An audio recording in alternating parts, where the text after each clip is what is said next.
Shaka's still with us. Nedum and Onuoha joining us as well. Let me start with you, Craig. It seems like two very different approaches from these two managers ahead of the new season with what we're hearing there. Well, one had quite a positive performance last week in Tottenham, albeit it wasn't in victory. And one had a pretty negative performance, albeit with a victory in Man United. And I'm actually intrigued by this game because Tottenham, obviously, have got a change of impetus in the way they're trying to play. That was evident by last weekend in pre-season. They'll try that again against Man United, this possession game. I believe Romero is fit and available after the suspected concussion protocols that he had to go through. So I don't know quite how that works after a week, but that's what we're hearing. And then Man United, I'm intrigued to see if he makes any changes, because that midfield last week against Wolves at home got completely destroyed for big parts of the game. And we discussed this midfield three at length during the pre-season, and I couldn't then and still can't now get my head around how that's going to work. So I'm intrigued if that's going to be the same one or whether he thinks, and he's had a look at last week, Ten Hag that is, and he feels he has to make some changes because Wolves had a field day, and if they'd had somebody that could have put the ball in the back of the net, would have quite comfortably won that game, and I think Tottenham will have seen that.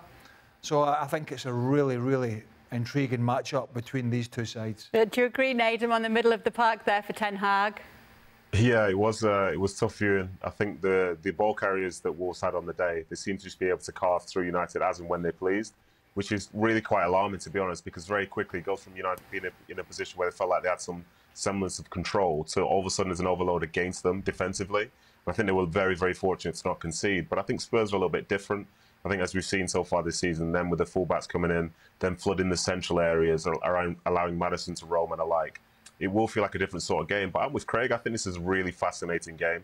And listening to the two managers talk there, you know, one guy you can see he's been embedded in, he's been there for a year, and he's churned out the results. They won a trophy last year, and they still had question marks around them. Whereas Postecoglou is like he's there to break the idea that the Conte and Mourinho era was like what the Spurs fans wanted, because it wasn't essentially. They wanted to have something to look forward to seeing at home, playing in front of 60, 70,000 people, however many it is. It's going to be a fascinating game of football. Shaka, as a player, which message would you rather be hearing from your coach ahead of this game?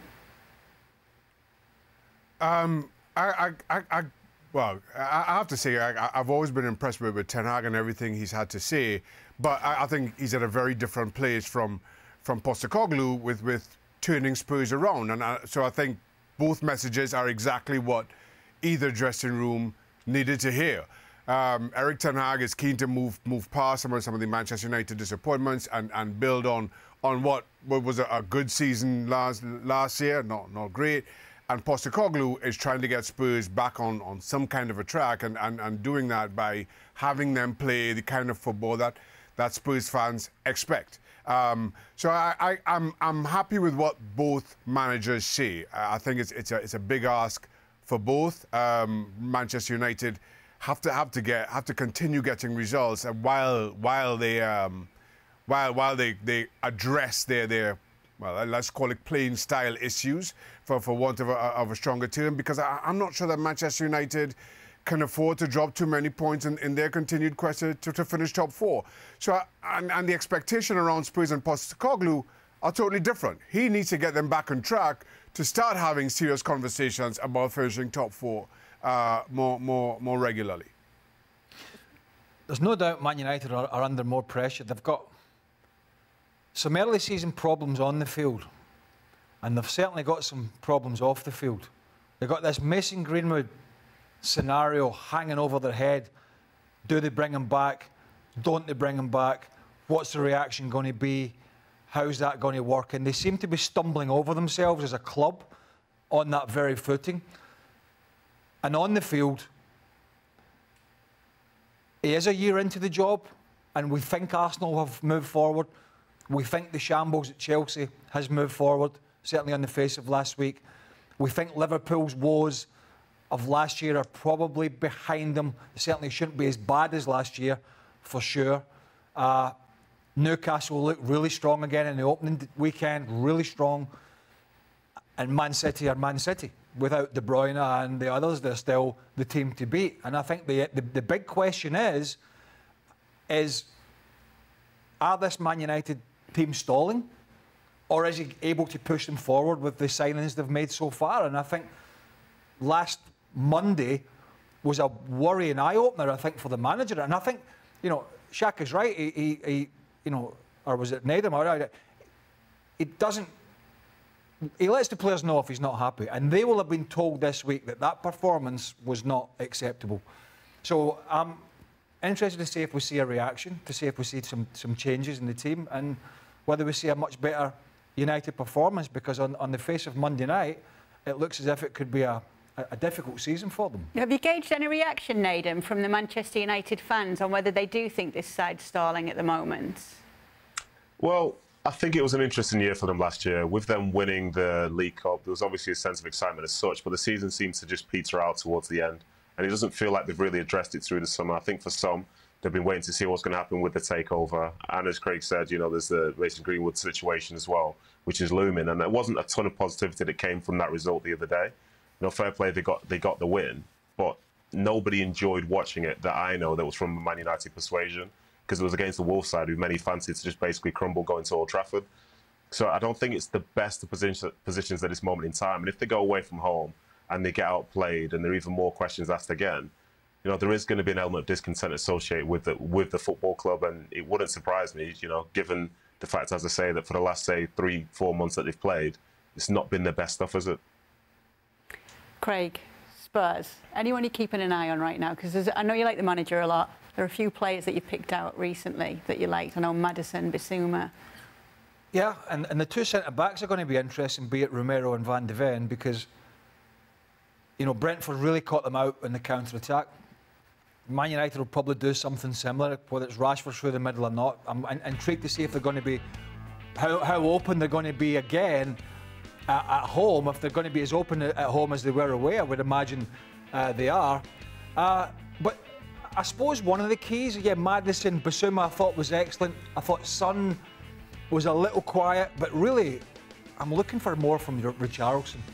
I really am, because somebody has going to have to step up and fill those gigantic boots of that guy that's just moved to Germany and scored today. Somebody has to step up. Now, Richarlison chipped away last year when Conte was there and others. He chirped and he chirped and he chirped about not getting this and not getting that. And, you know, I'm a Brazilian international and I'm not getting game time and I'm not respected. Well, now's the opportunity. Now's the time to step up and show that Tottenham and Postecoglou don't need to go out and get an emergency frontman. I think they do, but it's up to Richarlison, and he's got Maddison, Son and others around him that are quite creative. It's up to him to go and show that. So he wasn't the guy I was looking for last week, per se, but this week at home, bearing in mind I think Tottenham are going to have a lot of possession, I'm looking for Richarlison to step up, because without a striker, they ain't going to win any games. So he's the guy this week. Now, coming into this clash, Manchester United are slight favourites. Shaka, if you were to predict how it turns out, what would you say? I'm backing Spurs at home here. I listen, as much as it was a 2-2 draw against Brentford, and we could break that down any which way you want. Brentford are a decent outfit. Spurs to go on the road and pick up a point. I think you take a lot of heart from that. Now back at home, under new management, and again a manager who's saying all the right things, I feel they get the job done. But only just because I'm with Craig in that I'm not at all convinced about Richarlison, that he's the man to lead Spurs' line. Whether they address that between now and the end of the month, I'm not sure. But still, right now, just given what we've seen from both these teams in 90 minutes, I think Spurs are the better of the outfits, but only just. A little 1-0 then for you, Shaka? Yeah, that sounds about right. I don't see either of these teams, certainly the way they're currently set up, and I mean, whether, again, Rashford drops a little bit deeper, a little bit wider, and Højlund gets involved if he's available. Maybe that brings more goals, but I don't see this Manchester United team as free scoring either. And you know what I think about Spurs in terms of their missing of goals without Harry Kane. Was that the fatal noise of somebody's internet dropping out? We heard it was Nedum, and he better be back because we want to talk about City. He went, he's gone. So you might hear him. We're hoping to get him back in just a moment. While we're waiting for him, what's your prediction? I worry about Tottenham with the ball over the top because they were super exposed last week, and Rico Henry in particular got down the left-hand side for fun. So a little concerned about that. But I think Tottenham at home, Tottenham Stadium, first home game of the season, new manager, pretty encouraged by last week's performance. So, and bearing in mind the way United played, which just wasn't great at all, I'm kind of fancying Spurs for like Shaq for a narrow victory here. But, you know, again, I think it's an intriguing matchup between two sides. One with, you know, is he going to put that midfield? I just can't get my head around. Is Casemiro, Fernandes and Mason Mount going to be the midfield again because he's stubborn and he says, no, I've signed him and I push for Mason Mount and he's going to play and I'm not going to drop Fernandes and I need Casemiro. So that's my three. I think they'll get overrun in the middle of the park. So I'm looking to see if he's going to be stubborn or make the changes. And the internet's working again in Manchester. It is, thank goodness. Just in time to find out, Nedum, what your prediction is for Spurs against Manchester United. This is what happens when I talk too much about United. People start pulling the plug on me. But I think this will be a high-scoring draw. I think in the last week we saw some positives from Spurs, but then we saw like a big weakness in terms of how they. Well, thank you very much for watching ESPN on YouTube. For more sports highlights and analysis, be sure to download the ESPN app. And for live streaming, premium content, and let's not forget as well, ESPN FC 7 days a week. Subscribe to ESPN Plus.